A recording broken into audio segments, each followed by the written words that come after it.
Hey everyone, welcome back to Anyox Revisited. So here we are, we're back to Anyox again. The last time we were here for a week with Kevin, then he had to go back to work, and not being married anymore makes it a lot easier to get in here and spend as much time as you want. So here I'm just here all by myself, and there was a bunch of things that really kind of bugged me that we never got to. See, this was one, this tunnel. Kevin didn't want to go any further because he was worried about the water that was getting higher and higher. I'm not concerned about that. There's not as much water, but there's probably going to be some big dams that we need to break, which is no problem because I got my mattock with me, and there was a great big huge steel, something gray up there, and it really bugged me. I couldn't tell what it was, so we'll definitely get back there and we'll show you a bunch of stuff we never got to see. There's also a lot of rope work that I want to do when I'm here. I've got all my ropes and my climbing gear, so we'll climb down places that I never went to before, and hopefully you know, that's a lot of effort to get in here. You know, it's 23 hours or something one way to get here, including, you know, a couple hours on the boat both ways. Long drive, but hopefully it'll be worth it. I'm sure it will be. And we'll go further up there and see if we can show you.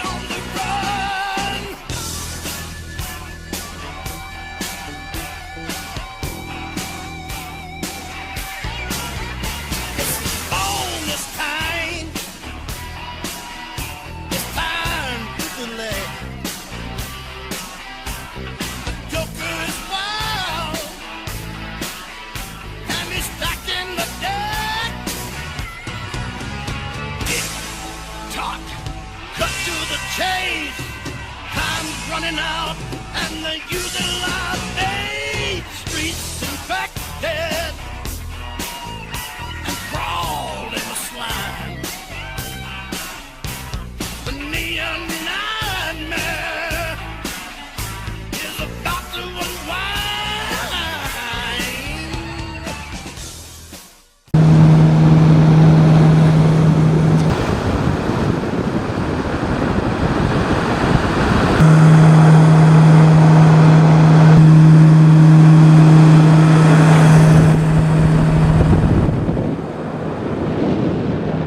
Welcome to Anyox. This is the first thing you see as you're coming into Anyox there. This is the coke plant with a big stack and behind it. The only way to get to Anyox is by boat, unless you take a float plane. It's about a 2-hour boat ride or longer, depends on where you come from. And there's the general store in the bay there. Just a beautiful calm day. Usually it's pouring rain, but you try to take the pictures when it's nice. And there's the barge where we tap the boat. Well, a big change from last time. Last time, you know, there was way more water in here. You can see how high it was on the ribs there. So this is a tool. I got a kind of a little cool tool that I brought from firefighting from at home. So that's going to help break those dams out. So yeah, way less water than there was in here. And we'll just kind of walk along here and show you. This is as far as we got last time, I believe.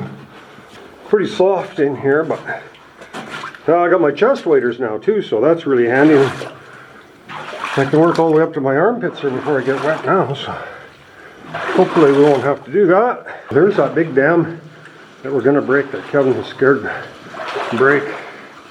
Yeah, that's as far as I got. Well, this should be fun. A lot of mud on the floor. I mean, we're down to our knees just in the mud here. I'm going to break it and then kind of stand aside to weather the storm, sort of. A fair bit of water there. You can see that bin up there. The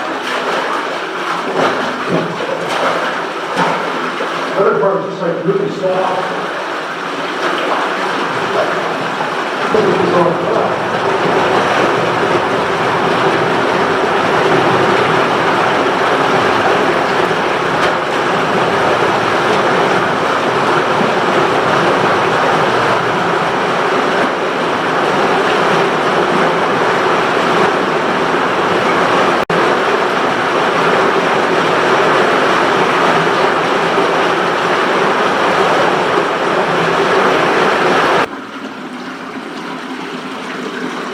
There we are, Kevin. See, nothing to worry about. So we'll continue on and break that next dam.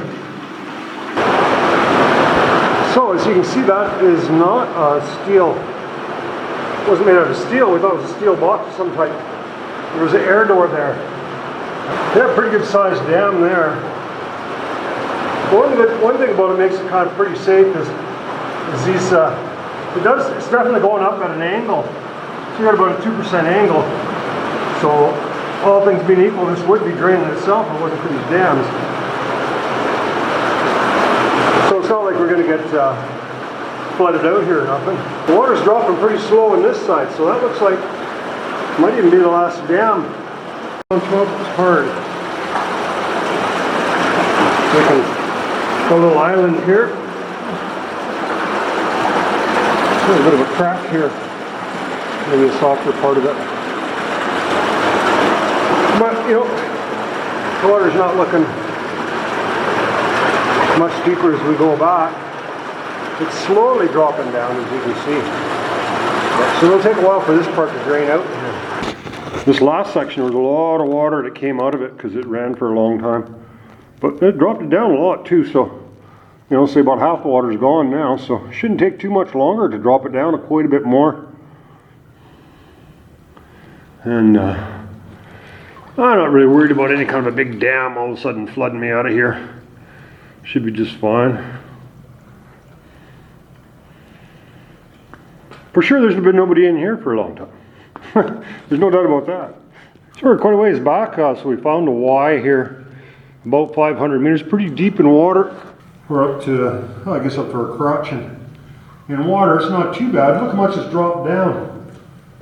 All of a sudden we got this wide spot here, and there was a lot of water in this last part, so it's taken a long time for it to go down, so I didn't want to sit around here and wait forever, so I started going up. I mean, you know, big deal. Like a chest waders are up to here, so no big deal walking in a little bit of water. So yeah, so it's kind of exciting. We've got this big Y here, and we'll see what happens next. Come to Papa. There's a few places a guy can hide, see, if all of a sudden the water come up real quick. But I can swim too, so. I don't think it's likely thing, because look how much water's gone already. And it carries on. It sure dropped a lot. It would have been impossible to get in here without dropping all this water down. And we just continue on, then it looks like this dam was actually held back from this side. See, it's dropping lower on that way, so we're thinking that's probably going to go to the pit. We'll leave our pack here. This is a real cool pack. It's a waterproof pack, you know, and it really helps to protect your camera from muck and everything else.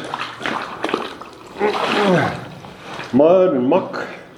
Yeah, we see some interesting stuff in there. There's a little cubby hole there.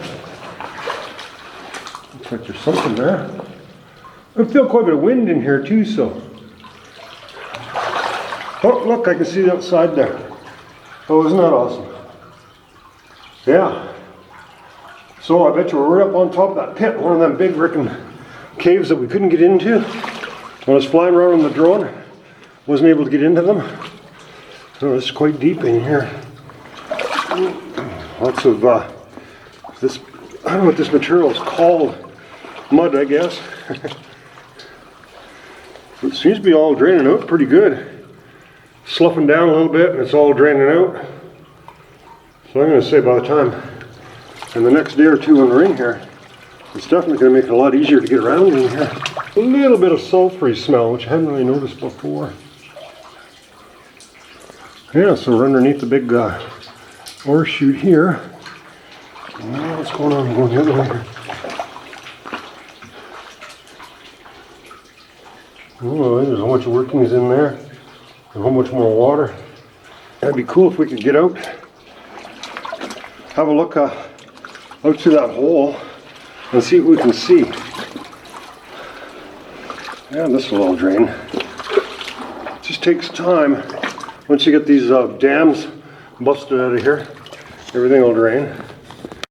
At the end of our first day, the rain kind of let up, and so I figured I'm going to fly the drone around there. So just kind of having a little bit look around the bay here, and this is the big slag pile there where they're loading slag out today. So Just so happens that there's a barge there loading slag today, so we're going to show you how this operation works here. Basically, there's just a system of conveyors and stuff that feeds. In this case, it's screen slag that has all the dirty material moved out of it, pieces of wood and metal or whatever it's in there. So you use 3 loaders, and they're about 5 tons a scoop or whatever. So it takes 1,600 buckets to load 8,000 tons. Kind of significant a little bit because the output of the mine, they actually mined about 8,500 tons a day. So huge amount of material. So with 3 loaders going 12 hours without stopping, that's 8,000 tons.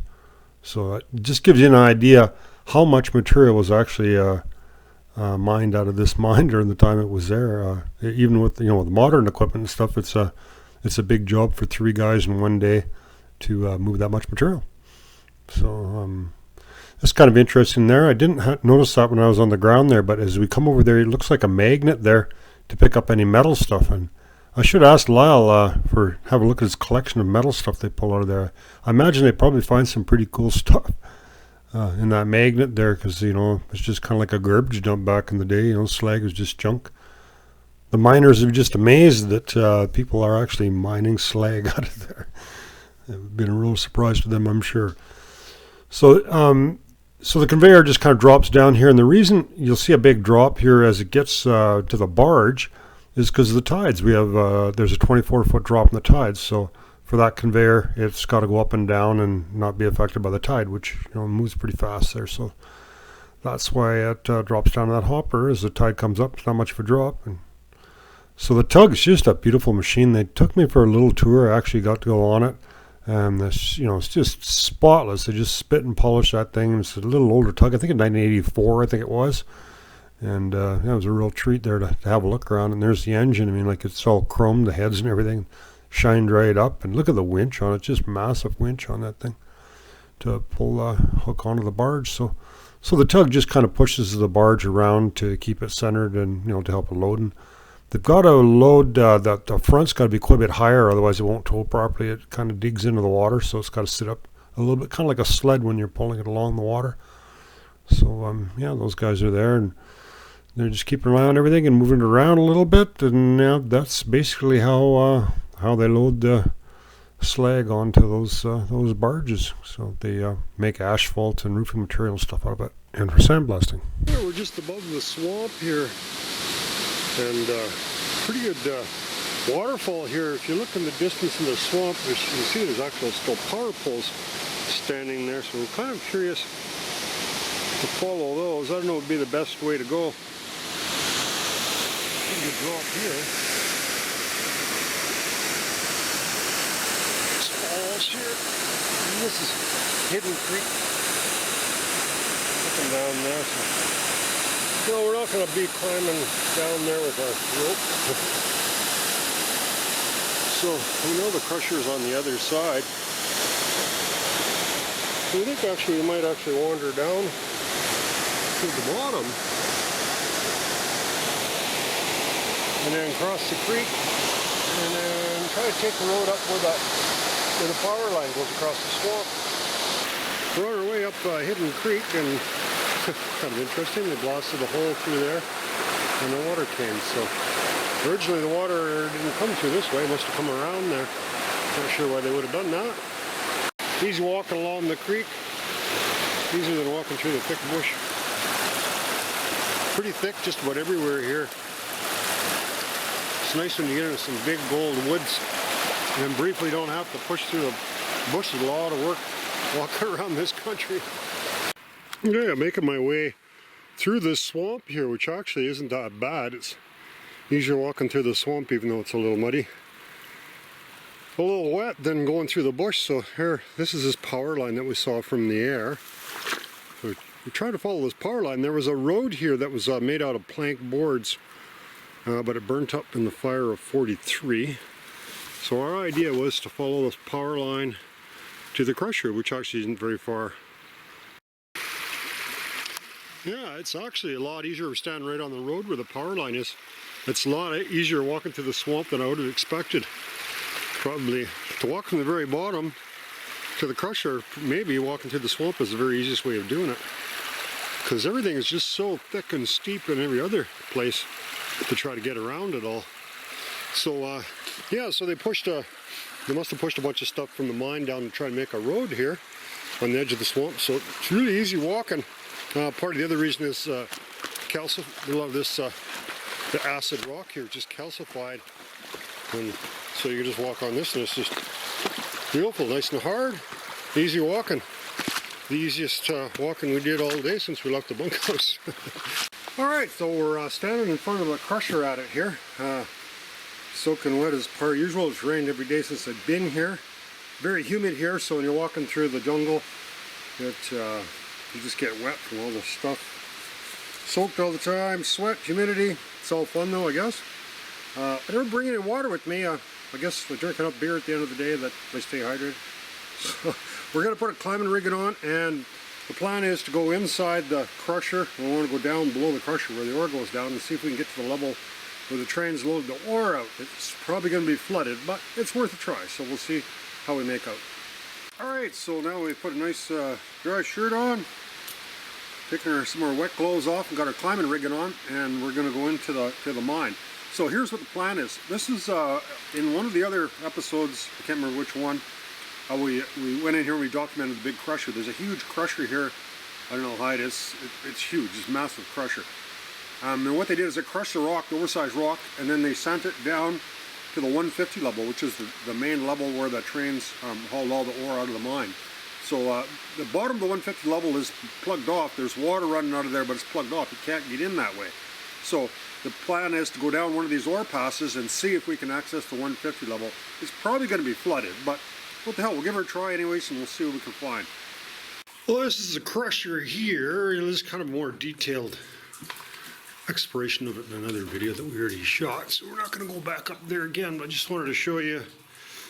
This is actually the outfeed part of the crusher here. We're after it's only the material that was over 8 inches that got sent to the crusher.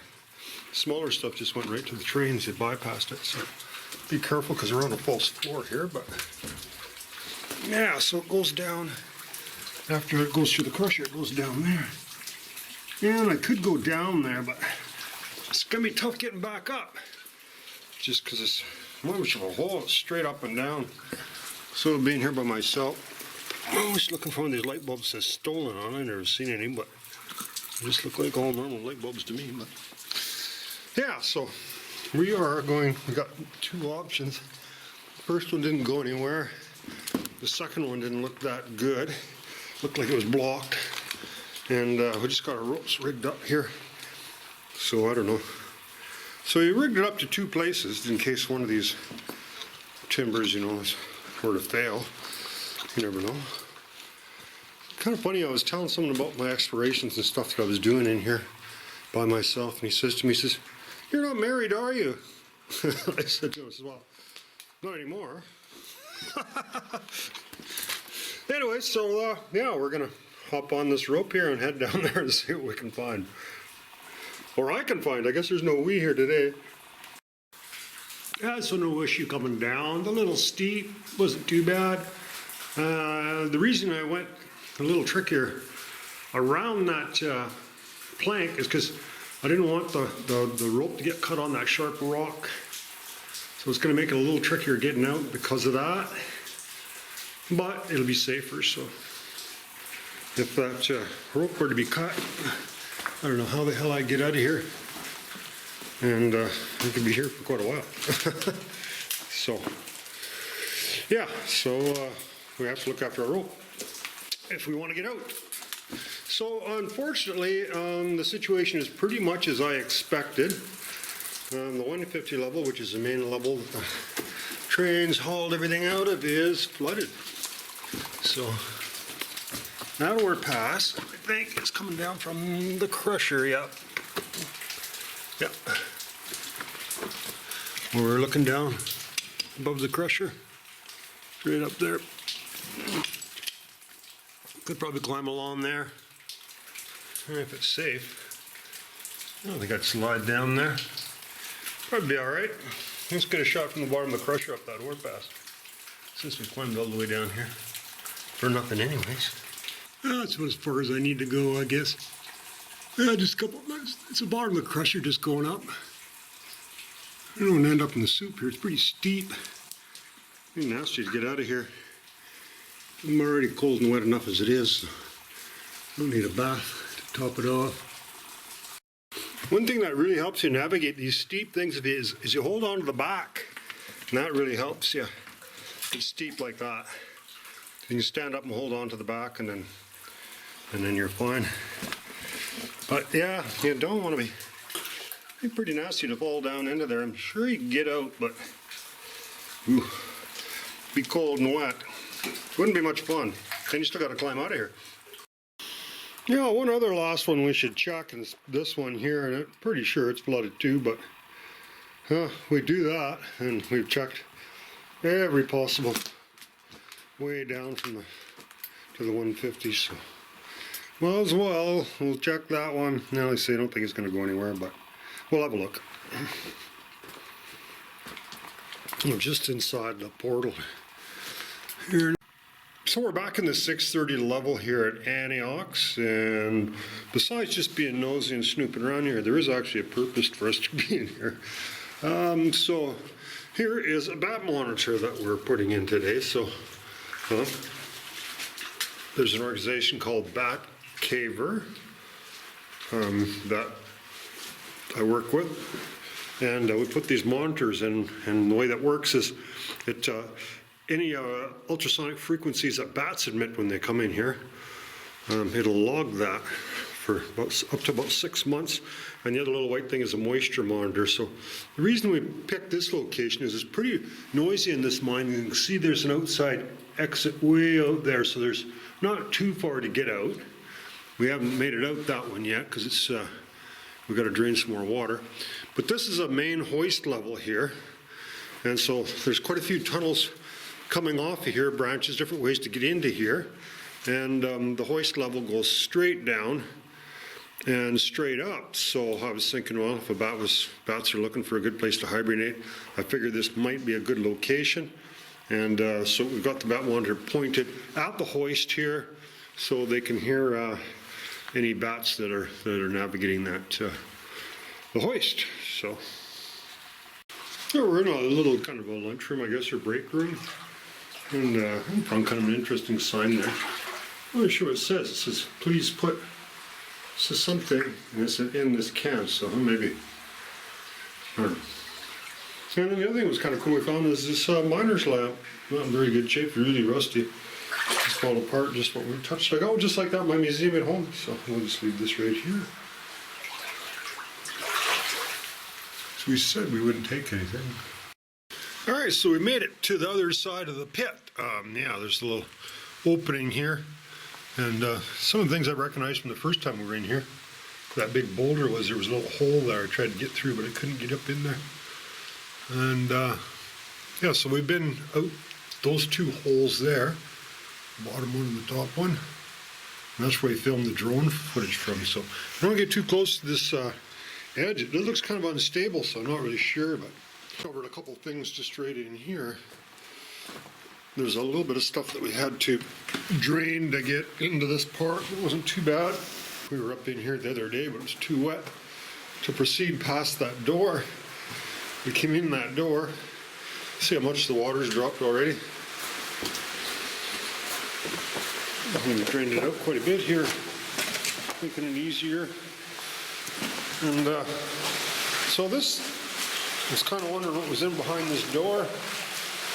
So we had to pry it open and have a look in there. It was pretty cool. I'll show you. There's a new ore pass that went downhill. We're not using it anymore. We'll walk out. Down in there. Looks like you could walk right in there. Looks like there's like a path that corkscrews down into there. I'm not sure how safe it had been, but well, I climbed up that ore chute, and as probably most of my American friends notice, if I'm just by myself, I don't say hey. It's only when you're with someone and you're saying, "Isn't that cool?" Eh? You know, so it's like a question, right? Something that demands an answer, maybe. Or, all right. Anyways, pretty cool, eh? We're hoping that we're gonna show you around some of this. I haven't been up in all of it. I hope I can find the top of that hoist. That would be really cool. We'll have a look up there and I'll show you what we can find there. So there's all kinds of little holes and I've been. So we're gonna head up into that one and just see if we can get further up here. Yeah, so another thing that I thought was kind of interesting is there's all these turds here. I don't know what they'd be. They're really hard. There's no way a deer could get in here. I thought they're actually, they're so hard I thought they're rock, but I noticed I can crunch one. See, there's one right there. So they're just dried. So I wonder if those could possibly be mountain sheep if they're in this area. There's no way a deer could get in here. And possibly maybe a goat or a sheep or something could. That'd be pretty damn agile, but they are, so. I mean, up that trail, way more agile than I am. Oh, we're gonna continue making our way along this trail here.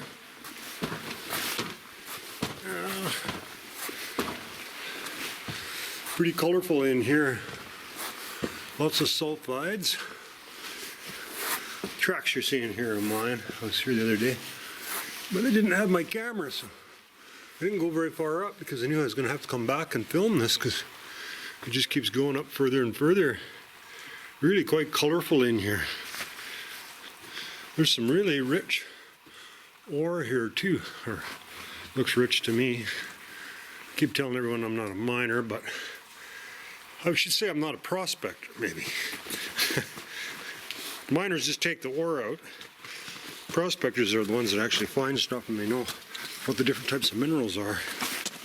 So I'm closer to being a miner than I'm a prospector, I guess.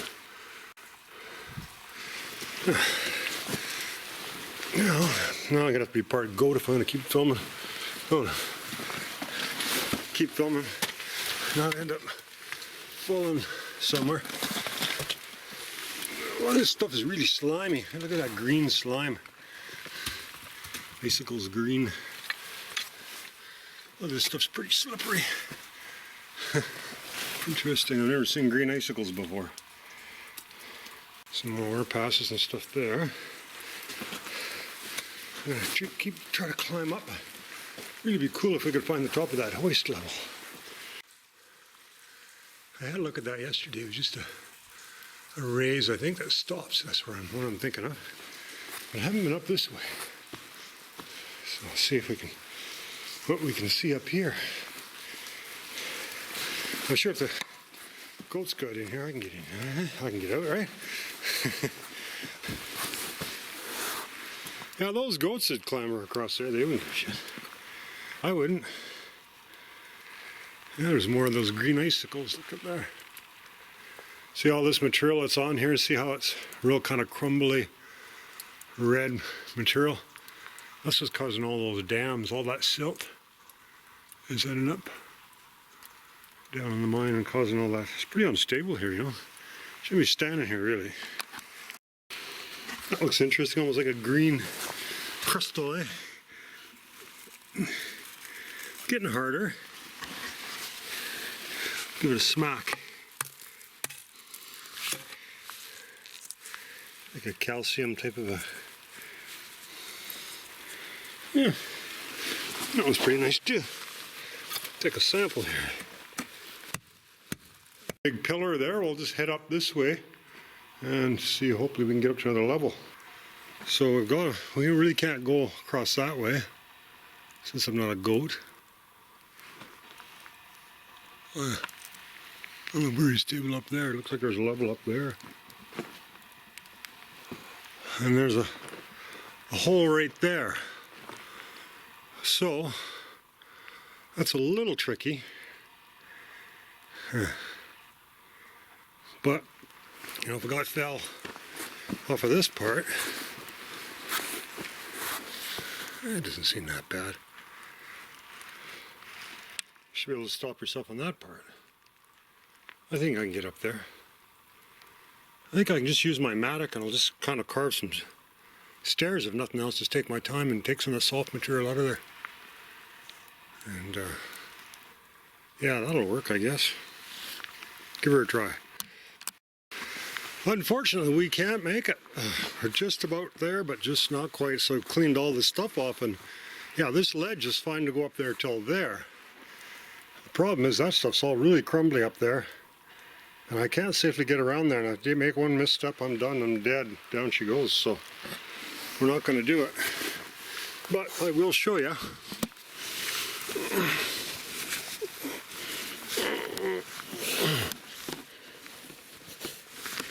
I can give you a little peek inside. We're just not willing to take that last step that we have to take, eh? So we'll go up here.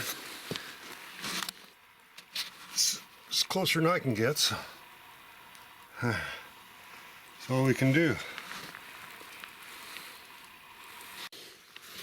And down I go again. You know, it's just a step or two from making it, but you know, not one step too far is what'll kill you. And possibly I could have made it, but the problem is I got to come back down. Well, that might not be so bad. I can just hug that rock and then hop over. Just a little too nasty. Not much, just a little.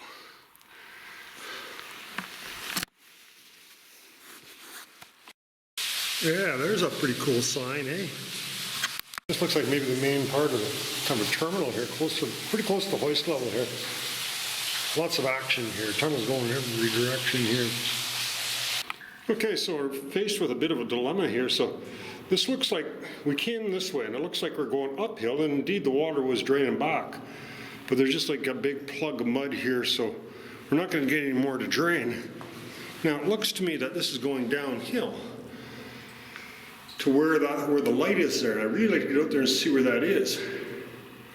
So I'm hoping that, because it's not going down here, there's nothing we can do to make that go down anymore. So long as it's not over my head and I can make it through there, hopefully I can just go along there and drain it. I don't know, we'll see, I guess. Yeah, I don't want, if I get stuck in mud over my head, I'd be in trouble. I'd drown, I guess. But I don't think that's going to happen. I prefer it didn't. So we made her out. There's a couple of ore chutes right close to the end, but other than that, nothing really too exciting. Pretty deep water. A little bit more than my hip weight or my chest waders were designed for, so I had to do a little swimming. But yeah, you know, I just love this waterproof bag. You know, you have your cameras and stuff in there, and kind of helps you out. It's buoyant, and I didn't wreck no equipment or nothing. You know, I was almost to the end. I knew it was too deep, but I wasn't going to turn back. So now we just got to figure out where the hell we are. Tick tock, cut to the chase. Time's running out, and they're using live bait. Streets infected.